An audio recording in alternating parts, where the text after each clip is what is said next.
Hello students, I am Nirupma Singh, PGT English. Today we will learn chapter number 4, The Rat Trap in Flamingo English book. The Rat Trap is written by Selma Lagerlöf. She was a Swedish writer.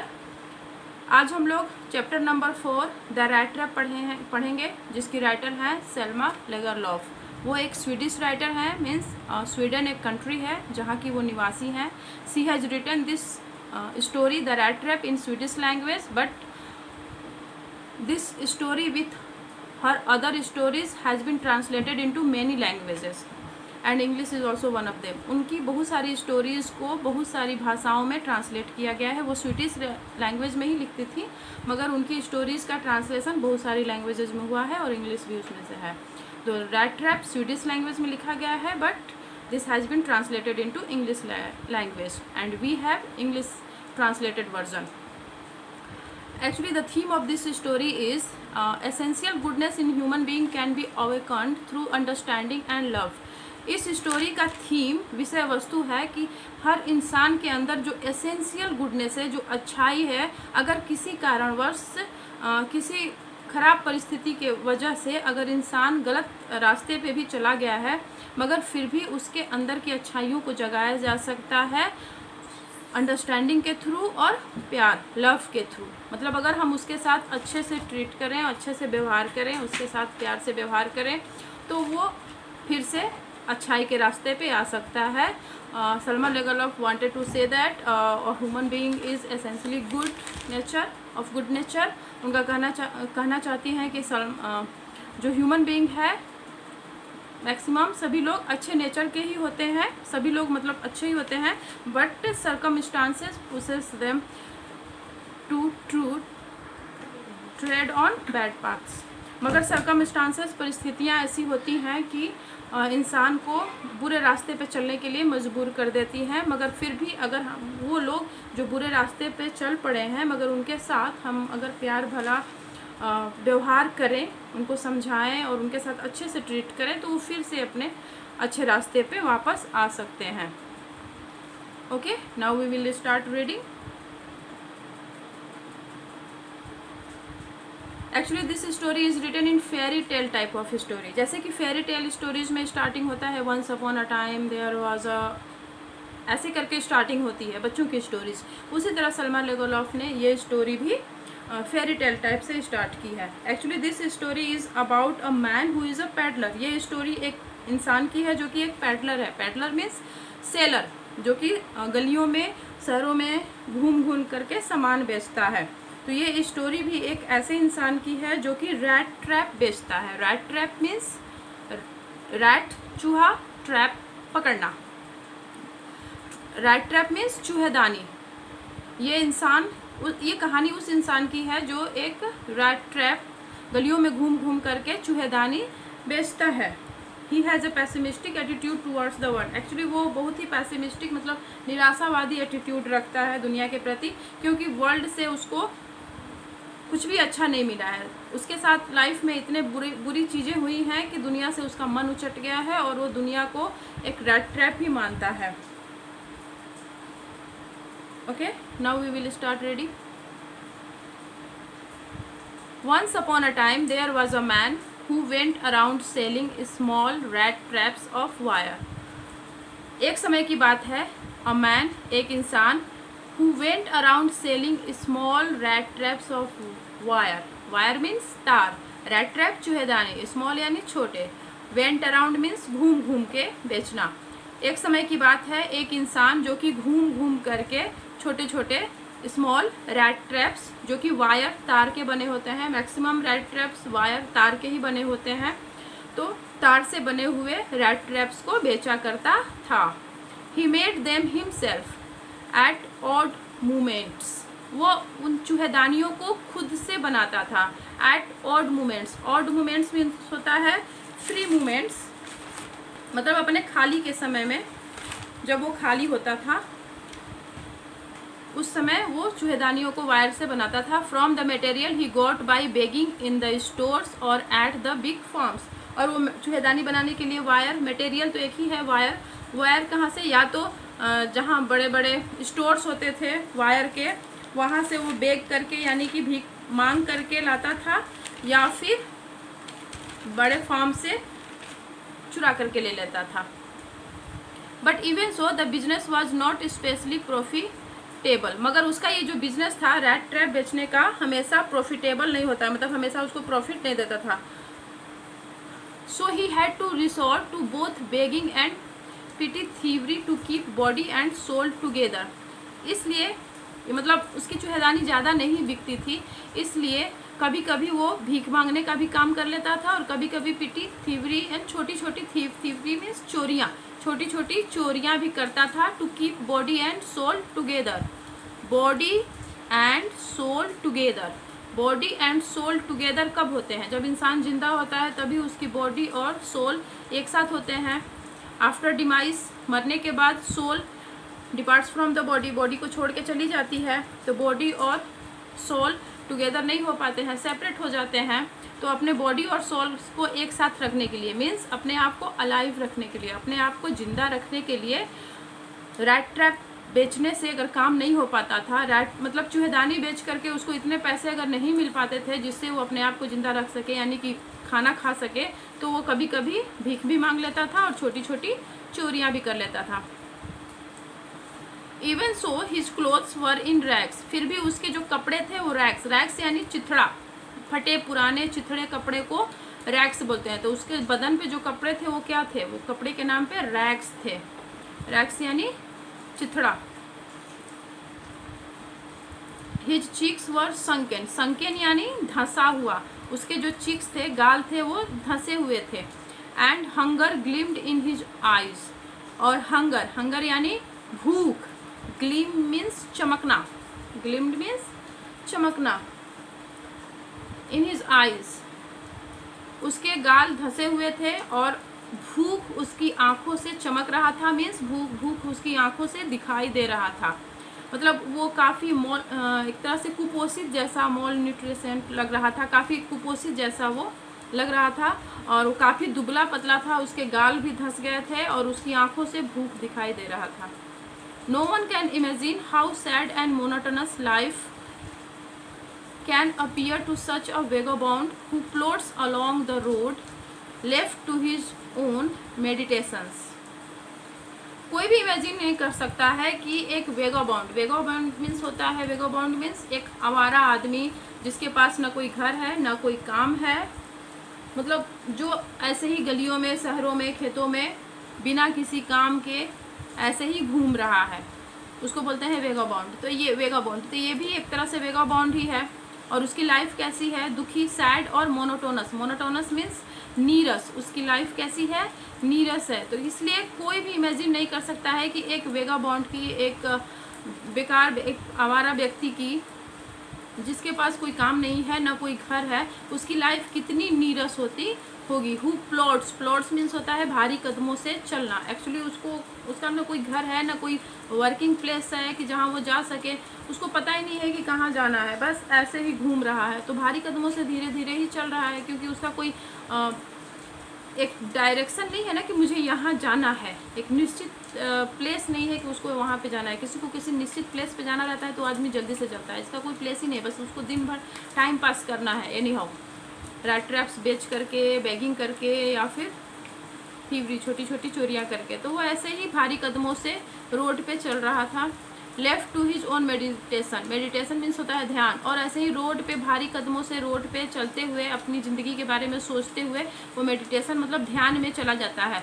But one day this man had fallen into a line of thought, और एक दिन ये इंसान ऐसे ही चलते हुए सोचने लगता है। लाइन ऑफ थॉट मतलब बहुत सारी सोच, मतलब लंबी सोच में पड़ जाता है।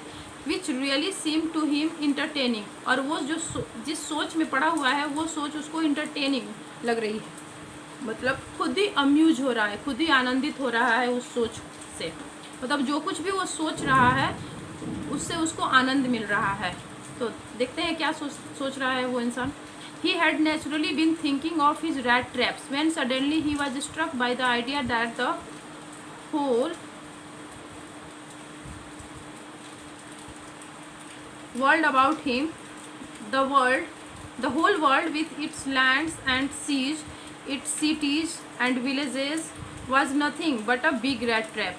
एक्चुअली वो अपने रैट ट्रैप्स के बारे में सोच रहा था, अपनी चूहेदानियों के बारे में सोच रहा था, और चूहेदानियों के बारे में सोचते सोचते अचानक से उसके दिमाग में आइडिया आता है कि एक्चुअली ये जो पूरी दुनिया है ना, होल वर्ल्ड, एक्चुअली है क्या होल वर्ल्ड, ये एक whole world with its lands and seas, पूरी दुनिया जितने भी इसके लैंड्स हैं, मैदान है, और सीज समुद्र हैं, इट्स सिटीज इसके शहर, और इस एंड विलेजेस और इसके गांव, सब कुछ पूरी मिला करके पूरी दुनिया कुछ भी नहीं है, सिर्फ एक बड़ा सा बिग रैट ट्रैप है, बड़ा सा चूहेदानी है। मतलब जैसे मेरे हाथ में छोटी छोटी चूहेदानियाँ हैं जो मैं सेल करता हूँ, उसी तरह ये पूरी दुनिया भी कुछ नहीं है, सिर्फ एक चूहेदानी है। It had never excited for any other purpose than to set baits for people. बोलता है कि ये जो दुनिया है ये लोगों को कुछ भी एक्साइटेड नहीं देती है, कुछ भी एक्साइटमेंट जैसा कुछ नहीं देती है, इसका कोई भी पर्पज नहीं है दुनिया का, सिर्फ एक ही पर्पज है, बेट्स। बेट्स, बेट्स मीन्स चारा, बेट्स मीन्स होता है चारा। जैसे चूहेदानी में चूहा को फंसाने के लिए कुछ भी हम चारा लगाते हैं, हमारे यहाँ भारत में मैक्सिमम रोटियाँ ही लगाई जाती हैं, तो यूरोप में चीज़ और पॉक्स लगाए जाते हैं। तो बेट्स बोल रहा है कि पूरी दुनिया क्या करती है, लोगों को चारा डालती है, फॉर पीपल, पीपल लोगों को चारा डालती है। It offered riches and joys, और चारा के रूप में पूरी दुनिया, जैसे कि हम चूहा को फंसाने के लिए रोटी डालते हैं, तो दुनिया वर्ल्ड लोगों को फंसाने के लिए क्या चारा के रूप में डालती है, रिचेज धन दौलत, जॉयज खुशियाँ, शेल्टर आश्रय, एंड फूड खाना, हीट गर्मी, एंड क्लोथिंग। चूँकि स्वीडन काफ़ी ठंडा देश है, यूरोप का देश है, वहाँ काफ़ी ठंड पड़ती है, तो वहाँ हीट अच्छा लगता है, एंजॉयबल होता है हीट। तो कहना चाहती हैं सल्मा लेगरलॉफ और वे पैडलर बोलना चाहता है कि पूरी दुनिया एक रैट ट्रैप की तरह है, चूहेदानी है, और उस चूहेदानी में एक चारा डाला हुआ है। चारे के रूप में क्या है, ऐशो आराम, दुनिया के धन दौलत, अच्छे अच्छे खाना, शेल्टर, ये सब चारे के रूप में है, और लोग उस चारे को देख करके दुनिया के माया जाल में फंस जाते हैं। Exactly as the rat trap offered cheese and pork, ठीक उसी तरह जैसे कि चूहेदानी चारा के रूप में चीज होता है, जो मिल्क से बना हुआ एक प्रोडक्ट होता है, बटर की तरह, मगर बटर से थोड़ा सॉलिड होता है, और ये भी पिघलता है। पिज़्ज़ा में, पिज़्ज़ा के ऊपर चीज़ लगाया जाता है। और पोक is a kind of meat, of पोक एक मीट का प्रकार है, एक्चुअली पोक बोलते हैं पिग के मीट को। तो यूरोप में चूहे को फंसाने के लिए चूहेदानी में चीज़ और पोक का टुकड़ा रखते हैं। तो उसी तरह बोल रहा है कि पूरी दुनिया भी लोगों को अपने जाल में फंसाने के लिए धन दौलत ऐशो आराम इत्यादि चीज़ों का बेट चारा डालती है, और लोग उस चीज़ को पाने के लिए उस चूहेदानी में दुनिया रूपी माया जाल में फंस जाते हैं।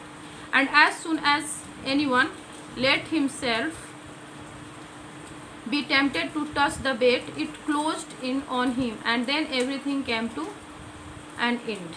और बोलना चाहता है कि जैसे लोग इस दुनिया के जो चारा है, धन दौलत के चारे में के लालच में फंसते हैं, और उस लालच में फंस करके उसके अंदर जाते हैं, और तुरंत ये उनके ऊपर क्लोज हो जाता है, मतलब हमेशा के लिए, पूरी ज़िंदगी के लिए उसी मेटलिस्टिक लाइफ में बंद हो जाते हैं। And then everything came to end, और सभी चीज़ें फिर ख़त्म हो जाती हैं। एक्चुअली दुनिया की जो ऐशो आराम की चीज़ें हैं, वो उसको बोलते हैं मेटलिस्टिक थिंग्स, वो एक चारे के काम करती है, लोग उसकी तरफ आकर्षित होते हैं। हर कोई चाहता है कि मेरे पास एक अच्छा गाड़ी हो, अच्छा बंगला हो, ढेर सारा पैसा हो, ज्वेलरी हो, कपड़े अच्छे अच्छे हों, और इस सब के लालच में लोग पढ़ करके बुरे काम करने पे चले जाते हैं। तो एक्चुअली इसकी बात सही ये है, जैसे कि रैट ट्रैप चूहेदानी में चूहा को फंसाने के लिए एक चीज़ का या पॉक का टुकड़ा डाला जाता है, और उस चीज़ और पॉक के टुकड़े के लालच में चूहा अंदर चूहेदानी में आता है, और जो ही उसको छूता है, उसको खाने की कोशिश करता है, तभी चूहेदानी का गेट बंद हो जाता है, और चूहा हमेशा के लिए उस चूहेदानी में कैद हो जाता है। उसी तरह ये पूरी जो दुनिया है, ये भी इंसान को अपनी माया जाल, अपनी धन दौलत ऐशो आराम रूपी चारे के रूप में लोगों को लुभाती है। लोग धन दौलत पाने के लिए, ऐसो आराम की चीज़ें पाने के लिए जाते हैं, और जब ही उनको एक बार आदत हो जाती है उन सब चीज़ों की, उनको पैसे का लत लग जाता है, फिर वो हमेशा के लिए मतलब ऐसो आराम धन दौलत पाने के लिए लोग बुरे रास्ते पर भी चलना चालू कर देते हैं, स्टार्ट कर देते हैं। और एक बार उनको ऐसो आराम की आदत लग जाती है तो फिर वो बुरे रास्ते को छोड़ते नहीं हैं और बुरे रास्ते पे ही चलते जाते हैं और पैसा बनाते जाते हैं, और इस तरह वो अपनी मानवता खो देते हैं और हमेशा के लिए इस दुनिया रूपी चूहेदानी में फंस जाते हैं। इसलिए बोल रहा है कि everything came to an end, मतलब उनकी मानवता खत्म हो जाती है। The world had of course never been very kind to he. अब यहाँ पे राइटर बोल रही हैं कि ये जो दुनिया है कभी भी उसके प्रति दयालु नहीं रही है। किसके प्रति? पेडलर यानी द रैट ट्रैप सेलर, जो चूहेदानी बेचने वाला इंसान है, उसका नाम कहीं भी मेंशन नहीं है इस स्टोरी में। हम उसको पेडलर ही, ट्रैम्प या वेगाबॉन्ड या रैट ट्रैप सेलर, इसी के नाम से कई उसको जानते हैं। तो बोलते हैं कि कभी भी दुनिया उसके लिए अच्छी नहीं रही है, मतलब हमेशा वर्ल्ड उसके लिए हार्श रहा है, कभी भी काइंड नहीं रहा है। So it gave him unwanted joy to think ill of it in this way. तो इस तरह की दुनिया के बारे में सोच रख के वो बहुत ही खुश होता है, क्योंकि दुनिया से कभी भी उसको कुछ अच्छा मिला नहीं होता है, इसलिए दुनिया को रैट ट्रैप मान करके वो बहुत खुश हो जाता है। It became a cherished pastime of his during many dreary ploddings. और ये ऐसा सोचना उसके लिए अब अच्छा एक पास टाइम बन जाता है, क्योंकि उसके पास he has no work to do, उसके पास कोई काम नहीं है करने के लिए, तो उसके पास पूरा टाइम ही खाली खाली है, ज़्यादा रैट ट्रैप्स भी उसका बिकता नहीं है। तो ये चेरिश्ड मीन्स होता है टू बी लव्ड, प्यार किया हुआ। तो ये उसका बहुत ही प्यारा टाइम, पास टाइम हो जाता है। मतलब दुनिया को रैट ट्रैप मानना, पूरी दुनिया को एक चूहेदानी मानना, जब वो इस तरह के विचार अपने दिमाग में लाता है तो उसको मतलब ये उसका चेरिश्ड पास टाइम हो जाता है, बहुत अच्छा प्यारा पास टाइम हो जाता है। मतलब इस तरह उसका टाइम बहुत अच्छे से पास होता है, क्योंकि दुनिया ने उसको कुछ भी अच्छा नहीं दिया है, इसलिए दुनिया के बारे में इल विल सोचना, बुरा भला सोचना, दुनिया को बुरा भला कहने से उसको खुशी मिलती है। और ड्रेरी मीन्स होता है नीरस, उबाऊ। प्लॉडिंग्स मीन्स होता है भारी कदमों से चलना, और दिन भर वो यही करता है अकेले। ड्रेरी मीन्स सुनसान, अकेलापन। तो अकेले वो भारी कदमों से चलता रहता है और दुनिया के बारे में बुरा भला सोचता रहता है, और इस तरह उसका टाइम अच्छे से पास हो जाता है। To think of people he know who had let themselves be caught in the dangerous snare and of others who were still circling around the bait. फिर वो उन लोगों के बारे में सोचता है जो अपने आप को इस दुनिया के माया जाल में फंसा रखे हैं, और वो लोग जो उसके माया जाल में फंसने वाले हैं, जो जिन लोगों को वो जानता है अपने लाइफ में, वो ऐसे लोग जो कि दुनिया के माया जाल में उसके धन दौलत की चकाचौंध में फंस चुके हैं, और जो फंसने वाले हैं उन लोगों के बारे में भी सोचता है, और इससे उसको प्रसन्नता होती है। One dark evening, as he was cruising along the road, he caught sight of a little grey cottage by the roadside, and he knocked on the door to ask shelter for the night. एक शाम हो गई है, dark evening, काफ़ी अंधेरा हो चुका है। ही वॉज क्रूजिंग मीन्स भी होता है वॉकिंग, चलना। वॉकिंग अलॉन्ग द रोड, जब रोड पे जा रहा था, he caught sight of a little grey cottage, उसने एक ग्रे कलर का छोटा सा कॉटेज यानी झोपड़ी देखा। By the road side, road के किनारे एक ग्रे कलर की छोटी सी झोपड़ी उसने देखी। And he knocked on the door, और उसने डोर पे नॉक मीन्स खटखटाया, डोर पे उसने खटखटाया। To ask shelter for the night, shelter यानी आश्रय, रात के आश्रय के लिए उसने उस झोपड़ी का जो मालिक था उससे पूछा। Nor was he refused instead of the sour faces which ordinarily met him, और इस बार उसको निराशा नहीं हुई, जैसे कि अक्सर वो, चूँकि उसके पास कोई भी घर नहीं है रहने के लिए, तो ऐसे ही शाम हो जाती है तो किसी हर दरवाजे खटखटा करके पूछता है कि क्या मैं आपके घर पे रह सकता हूँ। ऐसे ही उसकी ज़िंदगी गुजर रही है। तो इस बार उसके साथ कुछ अच्छा हुआ। नॉर ही रिफ्यूज्ड, वो रिफ्यूज नहीं किया गया। जो झोपड़ी का मालिक था उसने उसको वेलकम किया, उसको रिफ्यूज नहीं किया। इंस्टेड ऑफ सोर फेसेस, सोर मीन्स होता है खट्टा, विच ऑर्डिनरी मेट हिम, अक्सर वो जब भी किसी के दरवाजे पे शाम को खटखटाता था और शेल्टर के लिए, आश्रय के लिए पूछता था, तो लोग उसको रिफ्यूज कर देते थे। कोई भी स्ट्रेंजर को, एक अजनबी को अपने घर पे रहने नहीं देना चाहता है। इसलिए अक्सर सॉर फेसेस, यहाँ पे खट्टे फेसेस हैं, मतलब कि जो लोग उसको आश्रय नहीं देना चाहते हैं, मुंह बना करके उसको मना कर देते हैं, उसके लिए सॉर फेसेस यहाँ पे यूज किया है। The owner who was an old man without a wife or child was happy to get someone to talk to in his loneliness। Actually ये जो झोपड़ी का मालिक है, ये एक बूढ़ा आदमी है जिसकी कोई पत्नी नहीं है, कोई बच्चा नहीं है, और ये हैप्पी है उसको अपने साथ रात भर रखने के लिए, क्योंकि वो भी लोनली, अकेला है और उसके साथ कोई भी बात करने के लिए नहीं है। तो वो उसको, पैडलर को अपने घर पे वेलकम करता है कि चलो कोई तो मिला जिससे मैं आज रात बात कर सकता हूँ। Immediately he put the porridge pot on the fire and gave him super.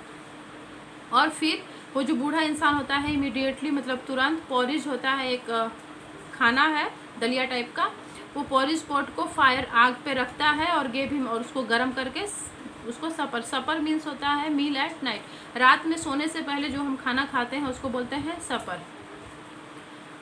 Dinner भी बोलते हैं। तो डिनर 7 और 8 o'clock के लगभग लिया जाता है, शाम के 7 से 8 बजे डिनर लिया जाता है। फिर उसके बाद रात को 10 बजे सब सोने जाते हैं। उससे पहले थोड़ा बहुत कुछ भी लिक्विड टाइप का खा लेते हैं, सूप हुआ या पॉरिज हुआ या मिल्क ले लिए, तो उसको बोलते हैं सपर। मतलब बेड पे जाने से पहले जो हम कुछ खाते पीते हैं उसको बोलते हैं सपर। तो बूढ़े आदमी ने पॉरिज को गर्म करके उसको खाने को दिया। Then he carved off, carve means होता है काटना। Then he carved off such a big slice from his tobacco roll that it was enough both for the stranger's pipe and